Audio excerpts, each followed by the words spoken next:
आज इस कार्यक्रम की अध्यक्ष कालड़ ग्राम पंचायत की सरपंच श्रीमती मंजू लक्ष्मण मीणा जी,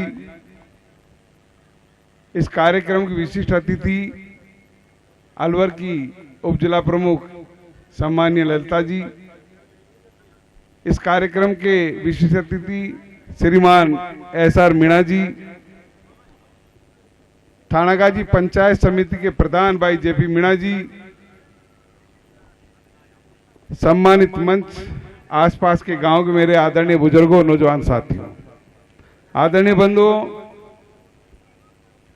आज मैं जिस जगह खड़ा हूं वो आप सब लोगों के आशीर्वाद से, आप सब लोगों के सहयोग से खड़ा हूं। बंधुओं,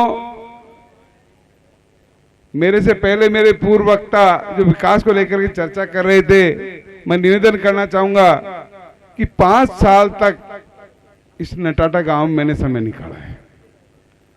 2008 में जब चुनाव हारा, उसके बाद 5 साल तक इस नटाटा गांव में रहा हूं और इस नटाटा और कालड़ ग्राम पंचायत और समरा पंचायत, इसके एक एक गली का मेरे को नॉलेज है कि किस जगह को काम होना चाहिए। बंधुओं, आप सब लोगों का आशीर्वाद मेरे को मिला। मेरा मन था कि साथ में मेरी कर्म भूमि भी है, जन्मभूमि तो नहीं, कर्म भूमि है। इस कर्म भूमि में ज्यादा से ज्यादा काम होने चाहिए। उसका परिणाम है, चाहे वो सड़क हो, चाहे शिक्षा का मामला, चाहे पानी हो, वो काम तो गहलोत साहब ने आपके वोट के बदले किए हैं। बंधुओं, आपने मेरे को वोट दिया, थानागाजी से विधायक बनाया और राजस्थान में कांग्रेस की सरकार बनी। मैं गहलोत साहब से मिला, गहलोत साहब इस कांग्रेस सरकार के आप मुखिया हो और मैं थानागाजी से चुनाव जीत करके आया हूं। थानागाजी की जनता चाहती है कि थानागाजी का समर्थन अशोक गहलोत जी को मिले। गहलोत साहब ने कही थानागाजी की जनता है कि मन है, भावना है कि उनका समर्थन गहलोत साहब को मिले, कांग्रेस को मिले। तो MLA साहब, मैं उनका समर्थन सहज स्वीकार करता हूं और आपको आश्वस्त कराना चाहूंगा कि आप अपनी जनता से जाके कह देना कि राजस्थान में अशोक गहलोत के विधानसभा क्षेत्र में जो काम होंगे वो थानागाजी विधानसभा क्षेत्र में काम होंगे। बंधुओं, आज आपके वोट की कीमत है, गहलोत जी की मेहरबानी है। वो चाहे कोई सा भी काम हुआ हो, वो थानागाजी विधानसभा क्षेत्र में हुआ है और काम बाकी भी रह जाते हैं। सारे काम एक साथ बाकी नहीं हो, सारे काम एक साथ नहीं हो सकते, कई काम बाकी रह गए। बंधुओं, अभी सरपंच साहब बता रहे थे, बस की बात कर रहे थे, PSC की बात कर रहे थे। मैं सरपंच साहब से आग्रह करना चाहूंगा, आप लोगों से आग्रह करना चाहूंगा कि अब चुनाव आ गए और अगले महीने आचार संहिता लगनी है। आचार संहिता लगने के बाद कोई काम नहीं होते हैं। बंधुओं, अब कोशिश भी करें तो अपनी बेकार है। इसलिए मैं आप लोगों को कहना चाहूंगा कि आगे आने वाले समय में इस विधानसभा के चुनाव होने हैं। मैं भी कांग्रेस से टिकट मांग रहा हूं। पार्टी किसको टिकट देती है, किसको नहीं देती है, उसके ऊपर निर्भर करता है। पर मैं निवेदन करना चाहूंगा, अगर मेरे को यहाँ से विधानसभा से दोबारा मौका मिला तो चाहे PSC हो, चाहे बस की बात आप कर रहे हो, और भी कोई छोटी मोटी समस्या है, उसके लिए मैं आप लोगों को विश्वास दिलाना चाहूंगा कि सबसे पहले कोई काम होगा तो आपका होगा। समय बहुत ज्यादा हो गया।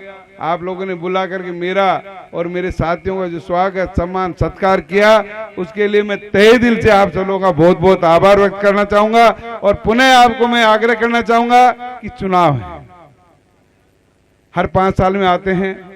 सभी चुनाव लड़ने वाले कैंडिडेट भी आप लोगों के बीच में आएंगे। मैं आपको बताना चाहूं, मेरे ऊपर 3 आरोप लगे हैं। इस 5 साल के कार्यकाल में 3 आरोप लगे हैं। एक तो किसी को पैसा देकर के पैसा वापस लेना, शायद ये भी भ्रष्टाचार की श्रेणी में आता है। बंधुओं, मैं बताना चाहूंगा कि मेरे मित्र था और हैंडपंप मशीन उसके पास ही काम करता था। मैं आपको बताना चाहूंगा कि जगदीश जी सेठ जी पालपुर वाले के पेट्रोल पंप से उनको डीजल दिलवाया। उसके खाली चेक उसको दे रखे थे।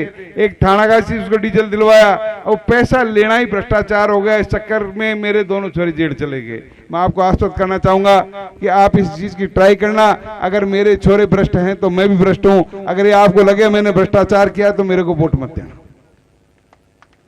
दूसरा आरोप मेरे ऊपर था कि राजगढ़ की टेला तहसील में 13 ग्राम पंचायतों में अलॉटमेंट हुई थी। उन 803 लोगों को अलॉटमेंट हुआ था। 803 में 466 गुर्जर समाज के लोग थे, 200 कोई मीणा समाज के थे, बाकी और लोग थे। उसमें भी आरोप मेरे ऊपर लगा कि एमएलए ने 2500 बीघा जमीन अलॉटमेंट करवा ली। बंधु मैं आपसे निवेदन करना चाहता हूं, 2500 नहीं 25 इंच भी जमीन अगर कांति के नाम, कांति के परिवार के नाम, कांति के रिश्तेदारों के नाम अलॉटमेंट हुई, और आप ये चेक कर लेना, अगर अलॉटमेंट हुई तो आप मेरे को वोट मत देना, वोट मांगने नहीं आऊंगा।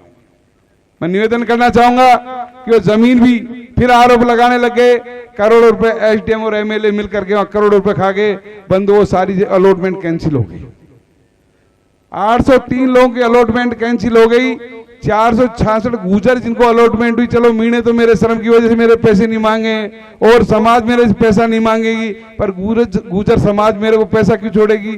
मैं कहना चाहता हूं 803 लोगों के लिए, कोई पटवारी को पैसा दिया हो, कोई एसडीएम को पैसा दिया हो, कोई तहसीलदार को पैसा दिया हो, किसी सरपंच को दिया हो, प्रधान को दिया हो, एमएलए को दिया हो, 6 महीने अलॉटमेंट हुए कैंसिल हो गए, कोई माई का लाल आकर के कह दे मैंने पैसे दिए हैं तो उसका भी मैं गुनहगार हूं। अगर गुनहगार मिलूं तो भी आप मेरे को वोट मत देना।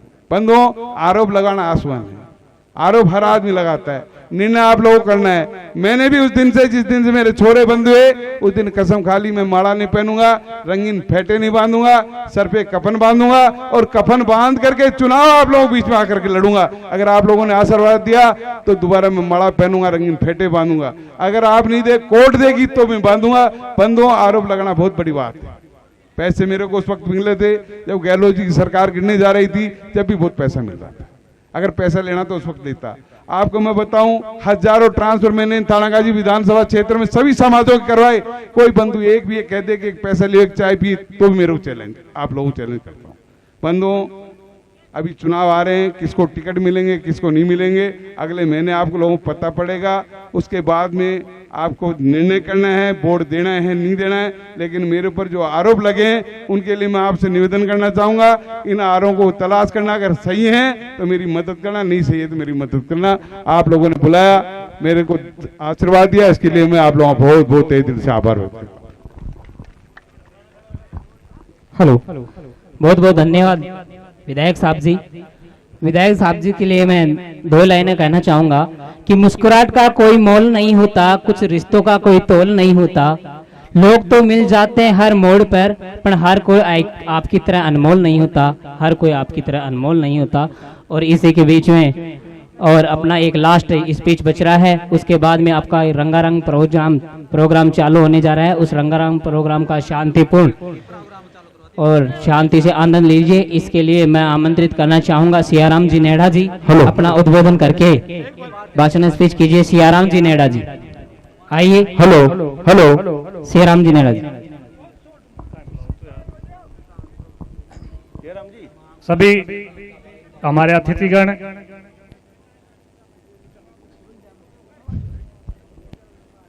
आदरणीय बंधुओं, आने वाली 16 तारीख शनिवार को मेरे एक समावणी का कार्यक्रम है धूणीनाथ जी के स्थान पर। ये धूणीनाथ जी का स्थान गढ़ बसई नांगल के बीच में पड़ता है। तो मैं सब लोगों को निमंत्रण देना चाहता हूँ, सब लोग पधार करके उस समावणी में धूणीनाथ जी महाराज का प्रसाद लें।